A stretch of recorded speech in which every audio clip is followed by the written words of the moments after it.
Et tout de suite, nous sommes en direct avec Laurent Otio, préfet des Alpes-Maritimes. Bonsoir, merci d'être en direct sur BFM TV. On va faire le point tout de suite, très concrètement. La situation est rétablie à 100% ce soir. Bonsoir, la situation est effectivement totalement rétablie au moment où nous parlons et je voudrais saluer l'engagement exceptionnel de l'ensemble des services impliqués, en particulier ceux du réseau de transport d'électricité, Enedis, les services évidemment de sécurité et de secours, les pompiers, les policiers, les gendarmes, qui ont permis, avec cette mobilisation très forte avec les services municipaux, de rétablir en 6 heures la situation et de permettre aux 160 000 foyers qui ont été privés d'électricité, c'est-à-dire près de 300 à 350 000 personnes, de pouvoir retrouver de l'électricité. Et cette mobilisation exceptionnelle, elle a eu des effets qui ont été des effets très, très concrets et je voudrais les saluer. Alors 350 000 personnes, c'est énorme. On voit bien qu'il a fallu mobiliser tout le monde, pompiers, policiers. Il y a dû y avoir énormément d'interventions, de secours à la personne.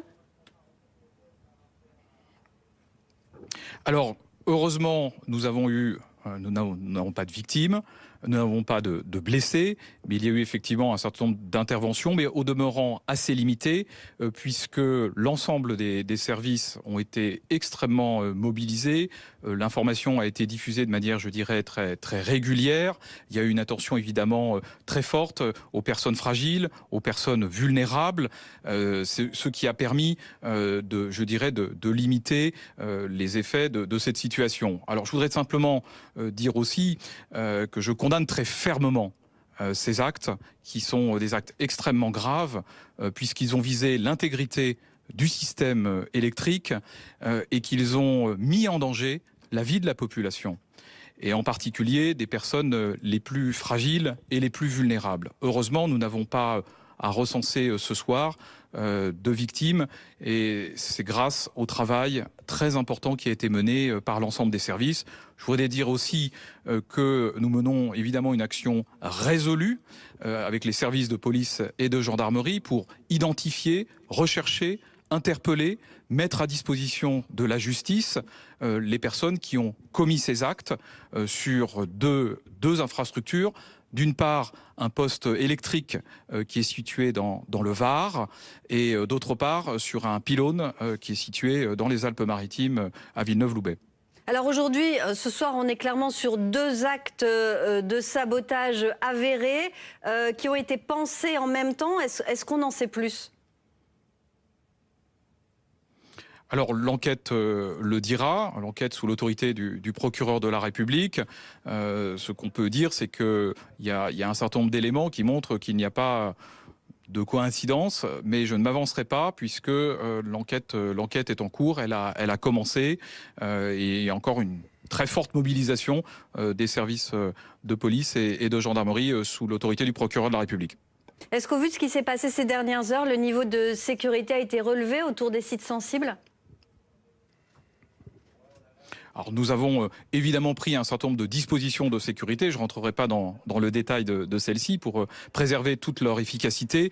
Mais effectivement, nous avons pris un certain nombre de mesures de sécurité et de protection et que nous allons effectivement maintenir. Est-ce que le niveau de menace était particulièrement plus élevé en ce moment ? On sait qu'il y a le Festival de Cannes qui vient de se terminer et on sait que c'est un endroit qui est regardé par le monde entier pendant 15 jours. Alors, il y a une menace de nature permanente que nous connaissons, qui est une menace de nature terroriste.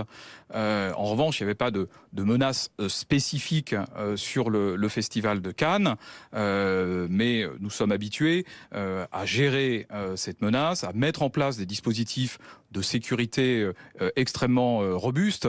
Nous avons l'expérience de la gestion des grands événements, comme nous avons pu le faire à l'occasion des Jeux Olympiques et Paralympiques, et là, à l'occasion de ce festival international du film de Cannes, qui est un festival extraordinaire, qui mobilise beaucoup de monde, qui est un facteur de rayonnement de notre pays, et qui s'est passé dans d'excellentes conditions, et qui n'a pas été perturbé à aucun moment par cette situation. Et je voudrais ajouter aussi que nous avons veillé évidemment très vite à rétablir la situation de nos concitoyens, qu'ils puissent bénéficier de nouveau de l'électricité et en même temps à tout faire pour que ces événements, qui sont des événements très importants aussi pour notre pays, ne soient pas entravés, bouleversés de quelque mesure que ce soit. Et donc il y a eu une action résolue en ce sens et je félicite tous ceux qui y ont contribué.